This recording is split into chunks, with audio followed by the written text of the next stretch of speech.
Okay ચલો, તો આજે આપણે મેથ્સનો એક નવો લેક્ચર છે જેમાં આપણે આગળની વસ્તુ જે છે એ શીખીશું. પર્સન્ટેજ ટકાવારીની જ એક નવીન રીત જે છે એ સમજીશું. માની લો કે એક દાખલો છે કે 50ના 12% ગોતવા છે. 50ના 12% ગોતવા છે તો શું જવાબ આવી શકે?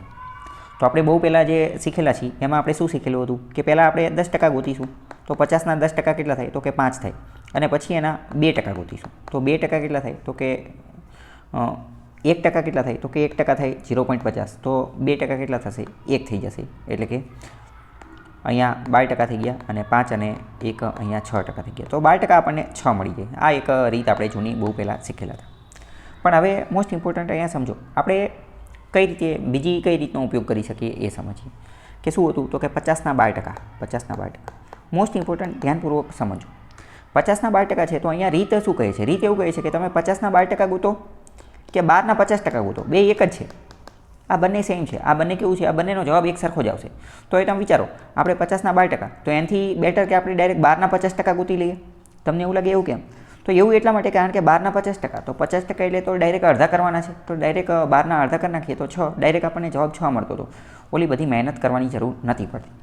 તો ઇન શોર્ટ આપણે શું સમજ્યા? આપણે એવું સમજ્યા કે 50ના 12% બરાબર 12ના 50%. એટલે કે ગમે ત્યારે આવા ટકા ગોતવાના હોય તો પહેલાંના ટકા ગોતો, બીજાના ટકા ગોતો, બેનો જવાબ હંમેશા સરખો જ આવશે. તમને મગજમાં પ્રશ્ન થાય કે એવું શા માટે થાય છે? એવું જાદુ શા માટે થાય છે? તો એવું શા માટે થાય છે એ પણ જોઈ લઈએ. એવું એટલા માટે થાય છે કારણ કે તમે સમજો કે આ 50 નાની બદલે ગુણ્યા 12 તો 12 અને ટકા કાઢવા માટે છેદમાં 100. અહીંયા જોઈએ તો 12ની બદલે 12, નાની બદલે ગુણ્યા 50ના 50 અને ટકા કાઢવા માટે છેદમાં 100. તો ઇન શોર્ટ થાય છે શું કે હકીકતમાં આખી બધી વસ્તુ એ જ રહી છે. અહીંયા 50 ગુણ્યા 12 છે અને અહીંયા 12 ગુણ્યા 50 છે અને છેદમાં 100 તો એમને એમ રહે છે. છેદમાં 100 એમને એમ રહે છે. અને મોસ્ટ ઇમ્પોર્ટન્ટ વાત કરીએ કે ગુણાકાર જે છે, ગુણાકાર એમાં ક્રમનો નિયમ લાગુ પડે છે. ગુણાકાર જે છે એમાં ક્રમનો નિયમ લાગુ પડે છે. ક્રમનો નિયમ લાગુ પડે છે એનો મતલબ શું?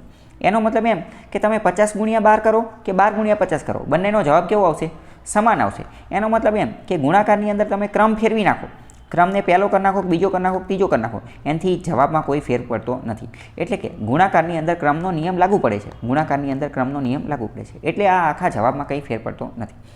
ચલો, અહીંયા આ ક્રમના નિયમવાળી મેં તમને વસ્તુ ચલાવી દીધી, તો એના આધારે હું તમને બીજી વસ્તુ પણ ચલાવી દઉં કારણ કે પ્રશ્ન પૂછાઈ જશે કે નીચેનામાંથી કોની અંદર ક્રમનો નિયમ લાગુ પડે છે? તો ગુણાકારમાં ક્રમનો નિયમ લાગુ પડે છે. સેમ આ જ વસ્તુ આપણે જોઈએ તો સરવાળાની અંદર પણ ક્રમનો નિયમ લાગુ પડે છે. સરવાળાની અંદર પણ ક્રમનો નિયમ લાગુ પડે છે. તમને એવું લાગે એવું કઈ રીતે? તો આપણે 4+5 કરીએ કે 5+4 કરીએ, જવાબ એક જ આવશે. જવાબ એક જ આવશે. તો પ્રશ્ન થાય ક્રમનો નિયમ શેમાં લાગુ નથી પડતો? તો વાત કરીએ બાદબાકીની અંદર ક્રમનો નિયમ લાગુ પડતો નથી. બાદબાકીમાં ક્રમનો નિયમ નથી લાગુ પડતો. તમને એવું લાગે એવું કેમ? તો વાત કરીએ કે 10 - 6, તો 10 - 6 બરાબર 4 આવે. પણ જ્યારે 6 - 10 કરીએ, 6 - 10 કરીએ તો જવાબ 4 નહીં આવે. જવાબ 6 - 10 કરીએ તો જવાબ આવશે -4. એટલે કે બાદબાકીમાં ક્રમનો નિયમ લાગુ પડતો નથી. બાદબાકીમાં ક્રમનો નિયમ લાગુ પડતો નથી. સેમ એ જ રીતે ભાગાકાર, ભાગાકારની અંદર પણ ક્રમનો નિયમ જે છે એ લાગુ પડતો નથી. ભાગાકાર જે છે, ભાગાકારમાં પણ ક્રમનો નિયમ લાગુ પડતો નથી. તમને એવું લાગે એવું કેમ? તો એવું એટલા માટે કારણ કે 10/1 કરીશું, 10/1 કરીશું તો જવાબ 10 આવશે. પરંતુ 1/10 કરીશું, 1/10 કરીશું તો જવાબ 0.1 આવશે. બરાબર? તો બાદબાકી અને ભાગાકારમાં ક્રમનો નિયમ લાગુ પડતો નથી. જ્યારે સરવાળા અને ગુણાકારની અંદર ક્રમનો નિયમ લાગુ પડે છે. કોન્સેપ્ટ આ એક રીતે મેં તમને એક થિયરી ચલાવી અને અમુકવાર આવા થિયરીવાળા પ્રશ્ન પણ પૂછાતા હોય છે. તો આવા પ્રશ્ન પણ પૂછાય તો એની માટે પણ તમારે તૈયાર રહેવાનું છે.